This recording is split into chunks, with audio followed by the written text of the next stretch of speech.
Hello বন্ধুরা, সবাইকে জানাই শুভ সন্ধ্যা। তো আমরা রেডি হয়ে গেছি, মানে আমি, মা আর তানভীর যাব একটু বাজার, মানে ওই কিছু নেওয়ার ছিল আর একটু পার্লারেও যাব। তার জন্য মাকে বললাম চলো ঝটপট রেডি হয়ে আমরা বেরিয়ে পড়ি।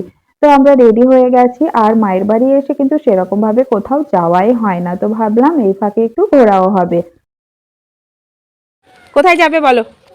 এইদিকে দেখো, হিরো এইদিকে দেখো। চলো একটু বাইরে ঘুরু ঘুরু করে আসি। নানি আসছে।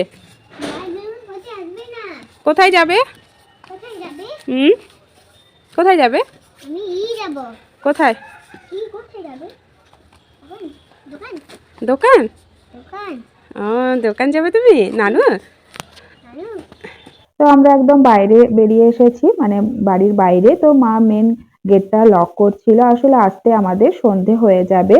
আসলে ছোট দিনের বেলা খুব তাড়াতাড়ি সন্ধে নেমে আসে। তো দেখো বাইরে দাঁড়িয়েছিলাম, অনেক সময় বাইরে অনেকটাই টোটো, মানে আমাদের বাড়ির সামনে দিয়ে অনেক সময় টোটো যায়, কিন্তু ওই দিন কিন্তু একটাও টোটো দেখতে পাচ্ছিলাম না বলে আবার একটুখানি আমরা আগিয়ে গেলাম। তো একটুখানি হেঁটে যাওয়ার পর আমরা টোটো পেয়েছিলাম। আর তানভি দেখো একা একাই হেঁটে চলে যাচ্ছে।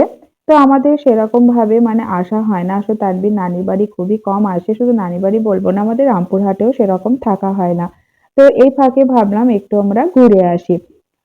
তো এখান থেকে টোটো নিয়ে আমরা চলে এলাম খড়গ্রাম।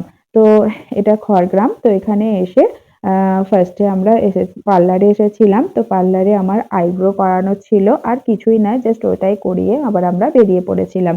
তো কিছুক্ষণ সময় লেগেছিল কারণ দুটো কাস্টমার ছিল, ওদের হয়ে যাওয়ার পর কিন্তু আমার হয়েছিল। তো তানভীর দেখো ওই 20-30 মিনিটে কিন্তু একদম বিরক্তি বোধ হচ্ছিল, ওকে ভালোই লাগছিল না, বারবার বলছিল মাম্মি চলো। তো আইব্রোটা করার পর আবার আমরা গিয়েছিলাম ওষুধের দোকান। তো মায়ের কিছু ওষুধ নেওয়া ছিল, তো মা বললো চলো ওষুধটাও নিয়ে আসি। তো ওষুধটা নিয়ে তানভীরকে তারপরে ও চকলেট ও যেগুলো পছন্দ ওই টুকিটাকি কিছু কিনে দিয়েছিলাম।